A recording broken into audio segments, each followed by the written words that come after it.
Hello beautiful people, welcome back to our channel the way to enjoy.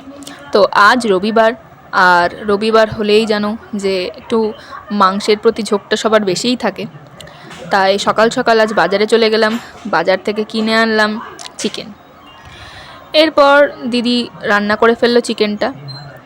তো তোমরা আস্তে আস্তে দেখতেই পাবে ও কীভাবে রান্নাটা করে, তো দেখতে থাকো। বাজার থেকে চিকেনটা এনে ফ্রিজে রেখে দিয়েছিলাম। দেখো, ফ্রিজ থেকে বার করে রান্নাঘর অবধি নিয়ে যাচ্ছি। গ্যাসটা আমি অন করলেও রান্নাটা করেছে আমার দিদি। দেখতে পাবে দিদি কীভাবে রান্নাটা করে। প্রথমে দিদি কড়াইটা চাপিয়ে সর্ষের তেল ঢেলে দিল।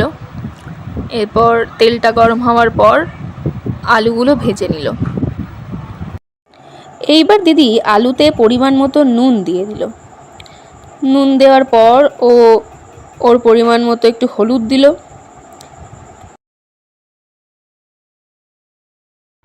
আলুগুলো ভেজে তুলে নেওয়ার পর দিদি যেই কড়াইতে আলুগুলো ভেজেছিল তাতেই তেলটা বেশি থেকে যাওয়ায় ও আস্তে আস্তে তেজপাতা, শুকনো লঙ্কা, জিরেগুলো দিয়ে দিল।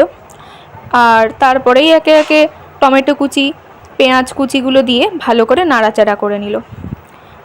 এরপর আস্তে আস্তে যেই টমেটো, পেঁয়াজ বাটা, রসুন বাটা করা হয়েছিল সেগুলো ঢেলে দিল।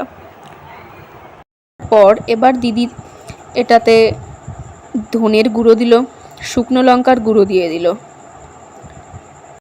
মশলাগুলো দেওয়ার পর ভালো করে কষিয়ে নিল।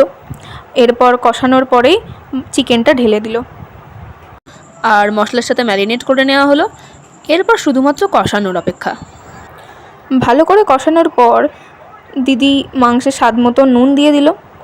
তারপর যেই জারটাতে আমরা মশলাটা করেছিলাম সেই জারটাতে একটু জল দিয়ে নাড়াচাড়া করে সেই জলটা মাংসে দিয়ে দিল।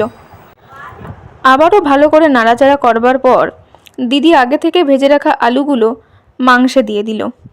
তারপর আবার একটু নাড়াচাড়া করে নিল। আবারও খানিকক্ষণ নেড়ে চেড়ে দিদি এবার জল ঢেলে দিল মাংসে। আস্তে আস্তে এবার এটাকে ফুটতে দেবে। দিদি এবার ভালো করে সেদ্ধ হওয়ার জন্য মাংসটাকে আবার ঢেকে দিল। খানিকক্ষণ ফোটানোর পর এবার মাংসের ঢাকনাটা সরিয়ে দেওয়া হলো। খুব সুন্দর গন্ধ বেরোচ্ছে আর তেলটাও বেশ বেরিয়ে এসেছে। মাংস প্রায় হয়েই এসছে। মাংসটা ভালো সেদ্ধ হওয়ার জন্য দিদি আবারও ঢেকে দিয়েছিল, কিন্তু আমি সেই ভিডিওটা ঠিক করতে পারিনি। যখন ঢাকনাটা সরিয়ে দিল তারপর আমি সে ভিডিওটা করেছি। দেখো কত সুন্দর হয়ে গেছে মাংসটা, পাশ দিয়ে তেল বেরিয়ে এসছে, একটা গ্রেভি গ্রেভি হয়েছে, খুব সুন্দর লাগছে। দিদি দেখে নিচ্ছে খুন্তি দিয়ে বারবার যে আলুগুলো সেদ্ধ হয়েছে কিনা, মাংসগুলো সেদ্ধ হয়েছে কিনা। তো দেখে যে হ্যাঁ হয়ে গেছে সেদ্ধ। এরপর ও নামিয়ে নেবে। আমাকে একটু টেস্ট করতে বলে যে কেমন হয়েছে, কিন্তু আমি বললাম যে না, এখন আর খাবো না। তারপরও গরম মশলা ছড়িয়ে দেয় ওপর থেকে। ব্যাস,